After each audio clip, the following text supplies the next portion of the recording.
5 राज्यांमधील निवडणुकांनंतर पेट्रोल डिझेलचे दर हे वाढणार आहेत। युद्धामुळे कच्चं तेल हे महागल्यामुळे इंधन दरवाढ ही अटळ असल्याचं आता दिसतंय।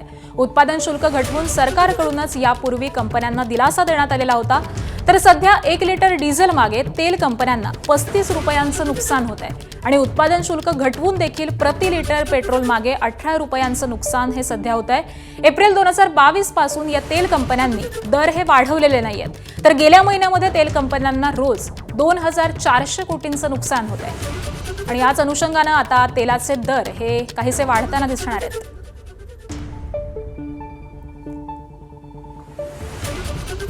आणि याच संदर्भामध्ये आपण अधिक माहिती जाणून घेऊयात आमचे प्रतिनिधी सोमेश कोलगे यांच्याकडून। सोमेश, आखाती देशामधील युद्धाचा परिणाम आपल्याला दिसून येतोय, कच्च्या तेलाच्या किमती वाढणार आहेत।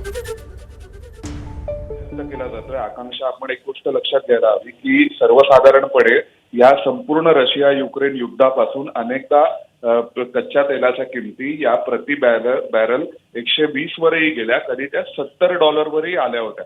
परंतु त्यावेळेसही आपण जर पाहिलं असेल तर भारतातल्या ज्या पेट्रोल डिझेलच्या किमती आहेत त्या स्थिर राहिल्या, त्या वाढल्याही नाहीत आणि कमीही झाल्या नाहीत। आता सर्वसाधारणपणे पेट्रोल आणि डिझेलमध्ये पेट्रोलच्या मागे जवळपास 18 रुपये प्रति लिटर आणि डिझेलच्या मागे जवळपास 35 रुपये प्रति लिटर इतकं नुकसान हे या शासकीय कंपन्यांना सहन करावं लागतं।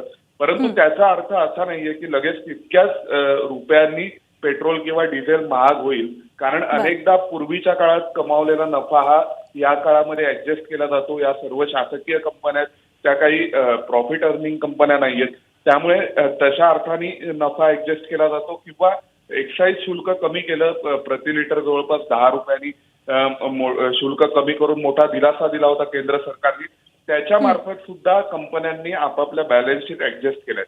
त्यामुळे हा एक अंदाज व्यक्त केला जातोय अर्थवर्तुळात की कदाचित या किमती वाढू शकतात 5 राज्यांच्या निवडणुकांनंतर, परंतु त्या नेमक्या किती प्रमाणात वाढतील, खरोखरच वाढतील का, हे सगळं पाहण्यासाठी मात्र आपल्याला काही काळ वाट पाहावी लागेल। दुसरी शक्यता ही देखील आहे की तितकंच पॅनिकही तयार होऊ शकतं सर्वसामान्यांमध्ये। त्यामुळे हे लक्षात घ्यायला हवं की जसं रेल्वेच्या तिकिटावर जवळपास 40% नुकसान सरकार सहन करत असतं, तसंच पेट्रोल डिझेलवर सुद्धा शासकीय कंपन्या बऱ्याचदा नुकसान सहन करतात, परंतु त्याचा अर्थ बरोबर आहे। त्यामुळे आगामी काळामध्ये नेमकं आता काय घडतं हे पाहणं महत्त्वाचं असेल। अपडेट जाणून घेऊ। तुर्तास धन्यवाद सोमेश या सविस्तर माहितीसाठी।